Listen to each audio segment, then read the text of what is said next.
बोलिए संत सम्राट सदगुरु कबीर साहेब की जय। संत समाज की जय। भक्त समाज की जय।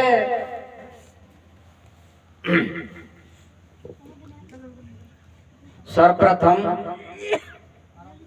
संत सम्राट पारक के निर्माता सदगुरु कबीर साहेब, रहनी रेस में रहने वाले संत समाज, साधना में निपुण जिज्ञासु जन, श्रद्धा मुक्ति देविया एवं नन्हे मुन्ने बच्चे,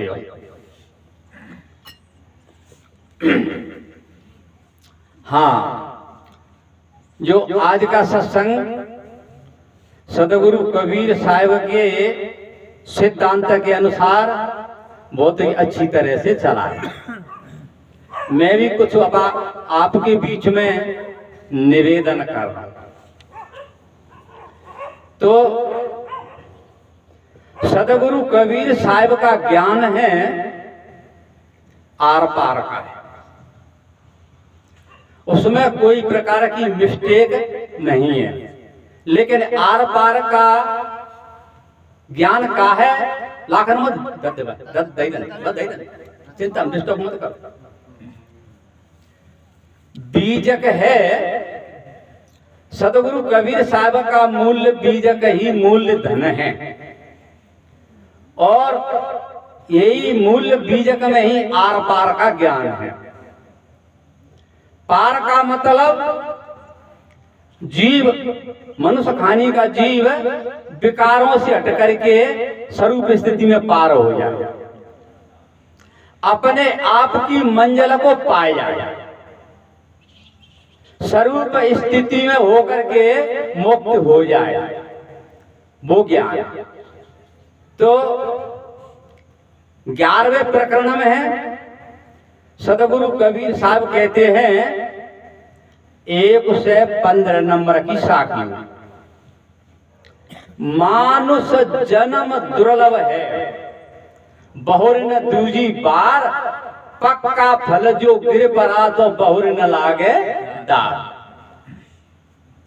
सज्जनों, ये मनुष्य तन दुर्लभ है, कठिन है, बड़ी समस्या है। पहले पर तो मनुष्य जन्म मिलना ही संभव नहीं, असंभव है। ये भी बड़े कर्तव्य के अनुसार, रहनी के अनुसार अथवा अच्छा कर्म करने पर मनुष्य जोनी प्राप्त होती है, वैसे मनुष्य जोनी प्राप्त है नो संभव नहीं। तो सतगुरु कबीर साहब कहते हैं मानस जन्म दुर्लभ है, बहुर न दूजी बार।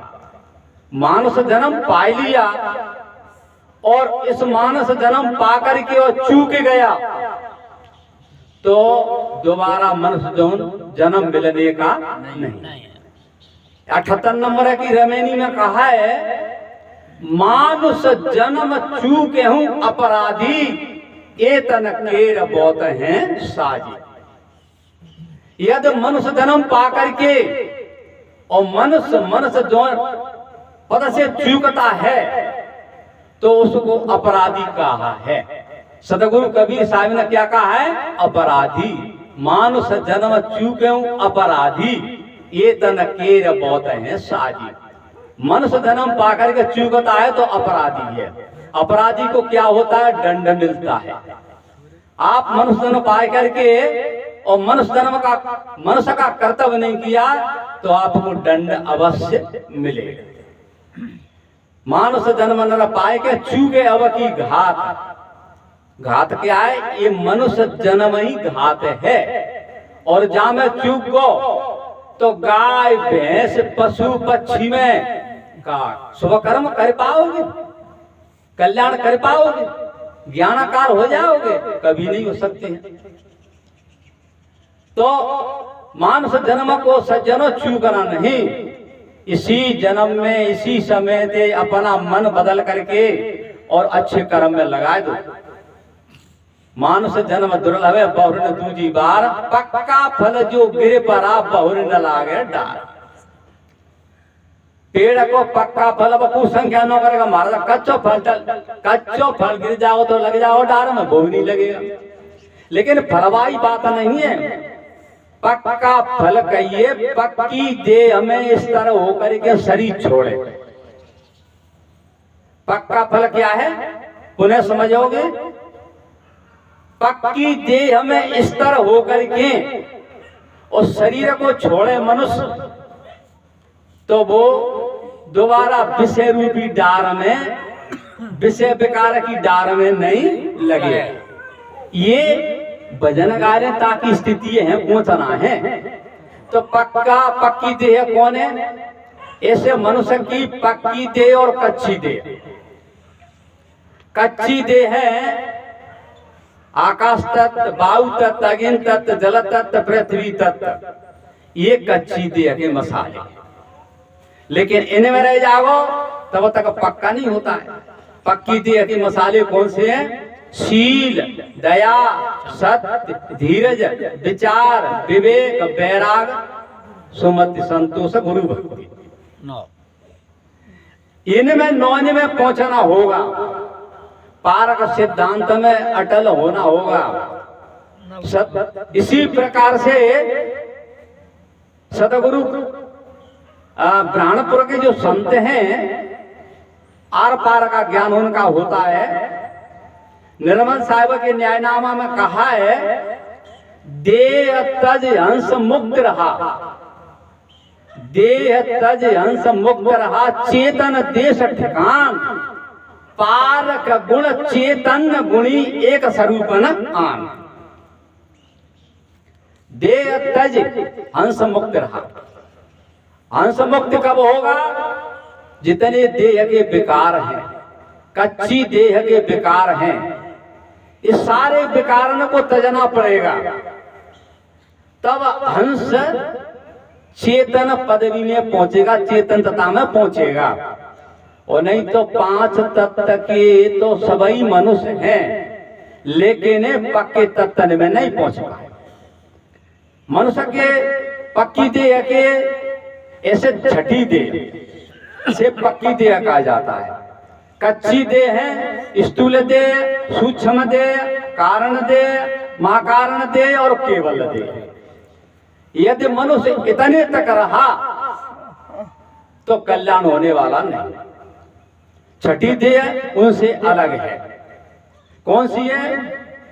छठी देह के जो वे तत्व बोल चुको, शील, दया, सत्य, धीर, विचारा, पांच तत्व अंसा के सारा। ये पक्की देह के गुण हैं, पक्की देह के तत्व हैं। पक्की देह के तीन गुण, विवेक, वैराग और गुरु भक्ति, इनमें पहुंचना होगा। आप तिरुपति के शब्द गाय लेंगे, लेकिन तिरुपति के शब्द गाने से भी कुछ नहीं होगा, चलने से वहां पहुंचना पड़ेगा जहां बोल चुके हैं तहां। नहीं तो दशा क्या हो जाएगी? बीजक में 149 नंबर की साखी में कहा है, गावे कथे विचारे नहीं, अनजाने का दोहा। कहें कबीर पारस पर से बिना जैसे पाहन भीतर लोहा। मनुष्य कायले तब भी कुछ होने वाला नहीं। प्रवचन के द्वारा टीका टिप्पणी कर दे तब भी कुछ होने वाला नहीं। गावे कथे विचारे नहीं तो अनजाने का दोहा। उसको गाय के और पीछे विचार नहीं करेगा तो मान लीजिए सीख लिया, लेकिन अनजाने का दोहा है, उसने जाना नहीं। कहें कबीर पारस पर से बिना जैसे पाहन भीतर लोहा। पत्थर के भीतर ही लोह छिपा हुआ है, लेकिन बिना कसौटी किए नहीं निकलता है। इसी प्रकार तुम्हारे अंदर चेतनता छिपी हुई है। चेतनता कब निकलेगी? जब आप उसका मनन करोगे, चिंतन करोगे और उस पर ठहरोगे और रात दिन उसी पे ध्यान रहेगा, चाहे काम करते रहो लेकिन ध्यान स्वरूप स्थिति पे रहो, चाहे गृहस्थी का पालन करते रहो लेकिन स्वरूप स्थिति पे ध्यान रहे, चाहे वैराग धारण करते रहो लेकिन स्वरूप स्थिति पे ध्यान रहे, चाहे कितना भी टोटो पड़े लेकिन स्वरूप स्थिति पे ध्यान रहे, चाहे कितनी हारी बीमारी परेशानी आवे लेकिन स्वरूप स्थिति पे ध्यान रहे। कौन सी पे? कि शील दया सत्य धीर विचारा 5 तत्व अहिंसा के सारा। अहिंसा के जो तत्व हैं उन पे 24 घंटा ध्यान रहे। यदि चूक जाओगे, ध्यान हटा लोगे तो काम बिगड़ जाएगा। विवेक वैराग गुरु भक्ति में हमेशा लवलीन रहे, निपुण रहे तो आपका काम बन जाएगा, स्वरूप स्थिति पर पहुंचने की क्रिया बन जाएगी। लेकिन इनसे भटक गए तो स्वरूप स्थिति पे पहुंचने की क्रिया नहीं बनेगी। क्यों नहीं बनेगी?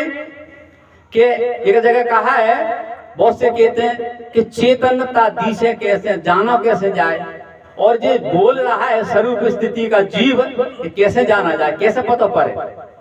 तो निर्मल साहब ने कहा है, कहो जीव कैसा कहा है, नहीं देख पड़ता स्वयं कह रहा है। अगर मनुष्य नो के जीव का चीज है लेकिन जीव स्वयं दिख रहा है, कहो जीव कैसा कहा है, नहीं देख पड़ता स्वयं कह रहा है। अरे तू कह रहे ते तू ही जीव है, तू ही चेतन है, और तू निकलने पर जे काया एक भी काम नहीं करती है, कुछ कर नहीं सकती है, खा नहीं सकती है, बोल नहीं सकती है, डोल नहीं सकती है, पी नहीं सकती है, ज्ञान नहीं कर सकती है, सुन नहीं सकती है, तो क्या की कौन की कला है? इसमें जो बोल लेता की कला है। कहो जीव कैसा कहा है, नहीं देख पड़ता स्वयं कह रहा है। तो ही स्वयं निज स्वरूप चेतन तू ही है, तेरे से अलावा सारी जो तूने मानंदी मान रखी है वो सारी तेरी कल्पना है, तेरा अनुमान है, तेरी भूल है। क्यों? कि तूने जितनी मानंदी मान रखी है वो सारी तेरी भूल है। 74 नंबर की रमैनी की साखी में कहा है, अंध भया सब डोले कोई न करे विचार, कहा हमार मान एक हरि की भक्ति जाने बिना भूड़ मुआ संसार। संसार के लोग अंधे डोल रहे, जहां सार असार की पहचान नहीं करते हैं कि गलत है कि सही है। देखो कैसी कैसी कल्पना में अटके हुए हैं। अब वर्तमान में अयोध्या में राम की मूर्ति बनी हुई है और उसमें कलाकारों ने कैसी कैसी प्रक्रिया फिटिंग करी है। मूर्ति असती है और नेत्रों की पलक उठते हैं और गिरते हैं। अब इतनी और कर सकता, उसमें बोल डाल सकता। क्यों? कि जब टंकी में ऐसी अंतर फिटिंग करे, पानी की टंकी बच जाते तो अपने आप आवाज आते, बंद कर दो टंकी भर गई। तो इस प्रकार वहां बोल उठा सकते, लेकिन विचार नहीं करता है मनुष्य। बाकी आगे औंधे पर रहे और दानियों ने रुपया की तो खा चली है, पर सोने की ईंट सरी की दान में चढ़ा देंगे। लेकिन जे विचार नहीं करता है कि जो मैं दान में ईंट चढ़ा रहा हूं, जो गलत जगह पे जा रही है कि सही जगह पे जा रही है। संसार के लोग यहाँ आएंगे, ना कर गड़ेंगे, माथा पटकेंगे और अज्ञान के अज्ञानी रहेंगे, ज्ञानवान नहीं होंगे। ऐसा विचार नहीं कर सकते। तो आपको जान करके अंधविश्वास से हट करके और अपनी स्थिति पे आना चाहिए, तब मनुष्य का कल्याण होगा, जब ही मनुष्य को उद्धार होगा। अथवा एक एक विकार को छोड़ते जाओ और एक एक सद्गुणों को धारण करते जाओ, लेकिन एक के छोड़े पे एक जपेगी। यदि आप में पूरे अवगुण जपे हैं, जमा हैं, तो आप में सद्गुण प्रवेश नहीं हो सकता। क्यों? कि अवगुण सद्गुणों को जपने नहीं देंगे। अवगुण मनुष्य में, संसार में बहुत भरे हैं और वे अवगुण सद्गुण की ओर जाने नहीं देते हैं। लेकिन सद्गुणों को धारण करने का रास्ता कहाँ मिलेगा? पार की संत की शरण में जाकर। जब पार की संत आपको एक एक सार शब्द परखाएंगे, एक एक निर्णय करके दर्शाएंगे। सार शब्द निर्णय का नामा, जासे होए जीव को काम। ये निर्णय की बानी आवे, सार शब्द तब ही कहलावे।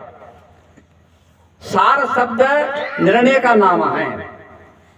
अगर सार शब्द की प्रतीत पहचान नहीं होगी तो अपने आप को जान नहीं पाओगे और विकारों को छोड़ नहीं पाओगे। इसलिए पार की संतों की शरण में जाकर के और सार शब्द को ग्रहण करना चाहिए।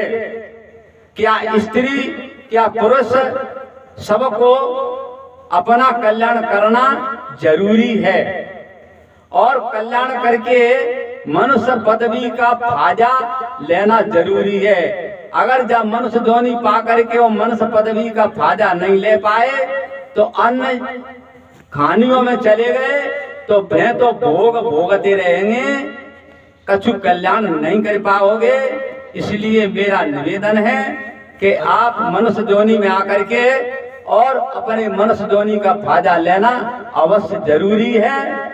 बस इन्हीं वचनों के साथ मैं अपनी वाणियों का विराम लेता हूँ। बोलिए सद्गुरुदेव की जय।